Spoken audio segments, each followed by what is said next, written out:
In this video, I'm going to show you how to get your MacBook Air to stop running so loud while it's constantly trying to keep itself from overheating.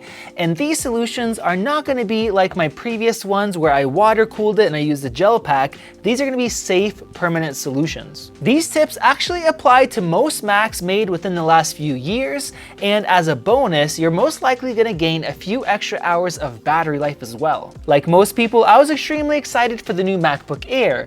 That's because we have a new keyboard that, other than this laptop, it's only available in the 16-inch MacBook Pro, which is much larger, heavier, and more expensive.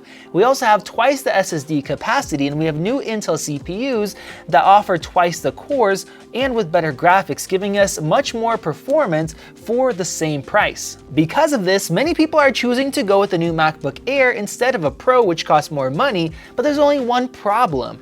Apple did not put in a good cooler into the system, which means it runs hotter and louder. Now, if it only did that during super difficult tasks, that might be fine, but I'm seeing this in normal use as well. For example, when I opened Chrome and went to YouTube and scrolled down, the Air hit 100 degrees Celsius. If you have a few tabs open and you quickly flip between them, it actually hits 100 degrees Celsius.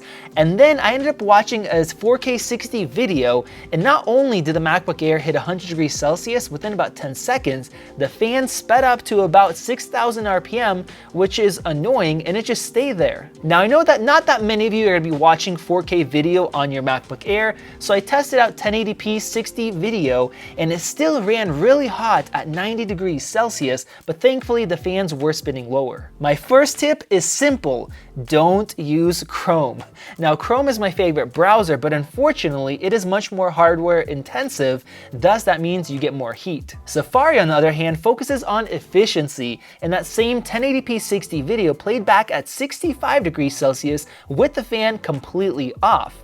Opening YouTube and quickly scrolling down, I hit a max of 86 degrees Celsius instead of 100, and then quickly jumping through tabs for twice as long this time, I couldn't get it to hit over 67 degrees Celsius instead of quickly hitting 100. So if you're not picky about web browsers, definitely use Safari, but what if you are, or what if you're running other apps or doing other things and your MacBook Air is running hot and loud? For example, what if you want to do some light photo or video editing, or what if you're running a dedicated app for video streaming, or even downloading and installing files and your fan is going crazy? This is where the MacBook Air started to kill me.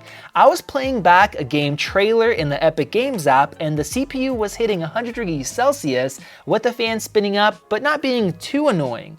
And then I started downloading and installing Fortnite, and at that point, after about a minute, the fan was running at full blast, the CPU was at 100 degrees Celsius, and it stayed this way for over an hour while I downloaded the game. This is absolutely ridiculous, and let me explain why this is happening and then tell you how you guys can help with this issue. The way Intel designs their CPUs, especially in the last couple of years, your processor can actually use more than double the wattage in certain cases to get it to run faster. For example, this 1.1 gigahertz processor can actually hit up to 3.5 gigahertz, and this does make this new MacBook Air very snappy and very quick. In fact, snappier than my MacBook Pro, but because of that, it uses more power and puts out more heat. Now, this isn't a bad thing by itself, but when you pair Turbo Boost with a poor cooling design and apps that are very processor and graphics intensive, that leads to this MacBook Air running hotter and louder than a MacBook Pro. Now, the other reason why is that macOS will give you the maximum amount of performance when an application asks for it, because unlike Windows, there are no power options, so it doesn't default in power efficiency or balance mode. So if you're doing something that could be sped up with more CPU or graphics power, it will actually give it as much as it can, even if that means running hot and loud. You can see in our Cinebench R20 test that the MacBook Air is trying to run the CPU as fast as possible, even though we're at 100 degrees Celsius and the fans are going at almost full blast. This is where Turbo Boost Switcher comes in, and that's a third-party app that will turn off Turbo Boost and it will stop the CPU from trying to reach those crazy high frequencies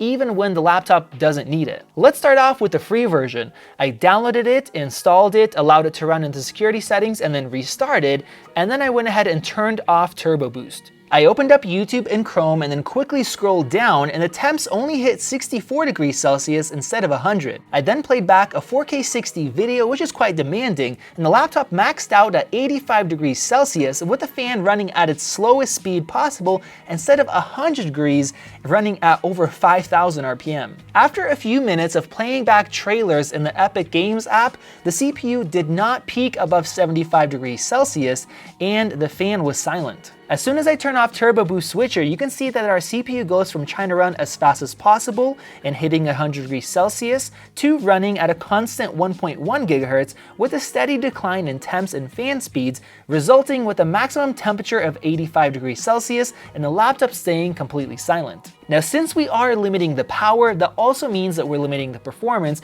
which is a big bummer on a brand new powerful machine. Thankfully, for normal uses, I didn't really notice a difference in performance. It still felt noticeably snappier than the 2019 Air, Google Chrome was still responsive when jumping through tabs and scrolling, and even 4K 60 video played back fine. The whole system is quick and responsive, and since the CPU isn't having these massive wattage spikes, that means that you are going to gain a few hours of battery life. I did notice some difference in performances with apps that need a lot more power, so I decided to rerun Cinebench R20. It definitely took longer, but the CPU didn't ever go higher than 70 degrees Celsius, and the fan ran silent at its lowest speed instead of being loud and hitting 100 degrees Celsius. The end result was a score of 630 instead of 955, which is a noticeable drop in performance, putting it very close to a 2019 MacBook Air. But keep in mind that the 2019 Air has to run hot and loud to achieve those levels of performance, where the new one with Turbo Boost off can do so while running completely silent,